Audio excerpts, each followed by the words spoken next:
Bertemu lagi dengan Ibu Isti Indartanti. Kali ini Ibu akan membawakan satu cerita yang sangat bagus buat kalian.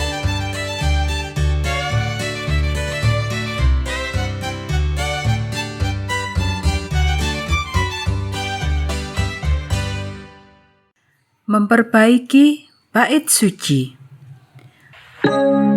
Ayat hafalan Filipi pasal 1 ayat 27. Dan sehati, sejiwa, berjuang untuk iman yang timbul dari berita Injil. Pekabaran pelajaran ini, dalam keluarga Allah, kita bekerja bersama-sama. Pernahkah kamu menolong keluargamu untuk mengerjakan sesuatu seperti membersihkan jendela-jendela rumah atau merawat kebun bunga?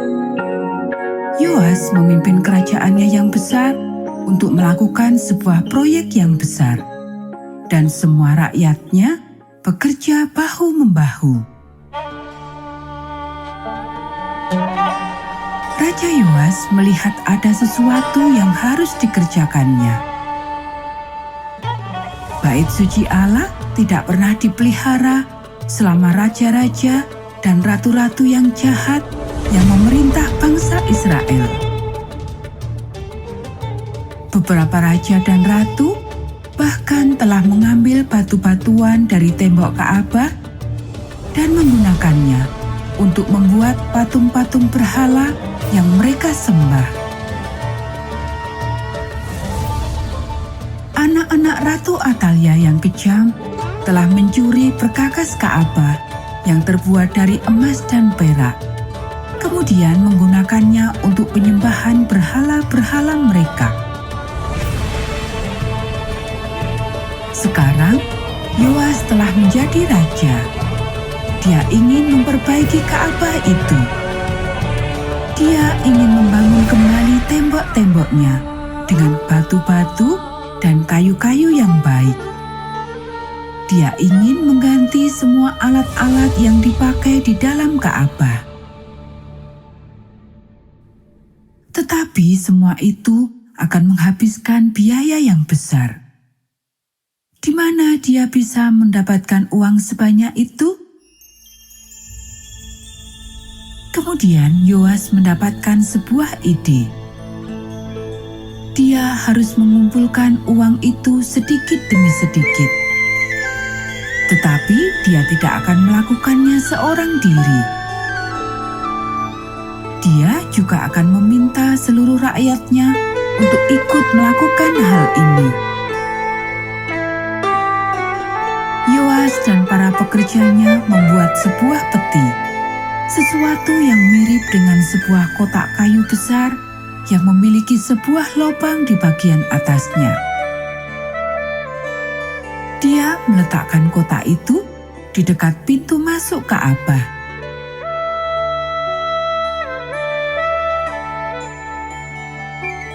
Ketika orang-orang datang untuk bersembahyang, mereka memasukkan persembahannya ke dalam peti itu. Ada yang mampu memberikan banyak uang, ada juga yang hanya mampu memberikan sedikit uang. Tetapi mereka semua memberikannya dengan penuh sukacita. Sebentar saja peti itu sudah terisi penuh. Para imam mengeluarkan semua uang itu, kemudian menyimpannya di dalam kantung-kantung. Kantung-kantung uang ini dibawa ke tempat penyimpanan raja supaya aman di sana.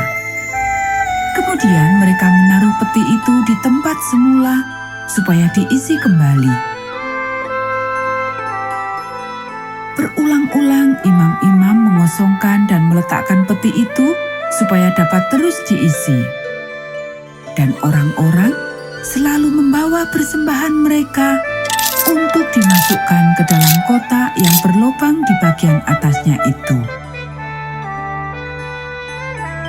Simpanan uang Raja Yoas semakin banyak.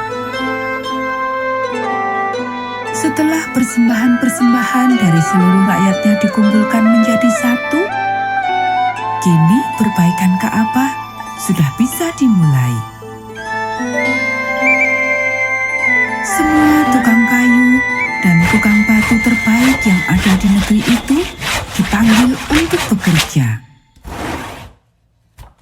Mereka membeli kayu dan batu yang terbaik. Orang-orang yang ahli mengerjakan besi dan tembaga juga dipanggil. Bersama-sama, mereka membangun kembali Ka'bah itu sesuai dengan bentuk aslinya. Dan setelah pembangunan itu selesai, mereka melihat ke dalam kantung-kantung uang dan juga ke dalam peti persembahan. Ternyata masih ada uang yang tersisa di dalamnya. Dengan sisa uang itu, Raja Yoas membeli perkakas-perkakas bait suci yang baru, yang terbuat dari emas. Yoas sangat senang melihat Ka'bah yang sudah diperbaiki. Begitu juga dengan semua rakyatnya. Mereka sudah bisa bekerja bersama-sama untuk memuliakan nama Tuhan. Mereka sudah membuat rumah Tuhan menjadi sebuah tempat yang sangat indah dan istimewa. Kita pun dapat memuliakan nama Tuhan dengan saling bekerja sama. Kita dapat menolong menjaga rumah Tuhan tetap bersih dan indah. Kita dapat saling bekerja sama untuk memuliakan nama Tuhan di rumah, di gereja, dan di sekolah. Nah anak-anak, demikianlah cerita Alkitab kita pada saat ini. Kita akan bertemu kembali dalam cerita Alkitab yang selanjutnya.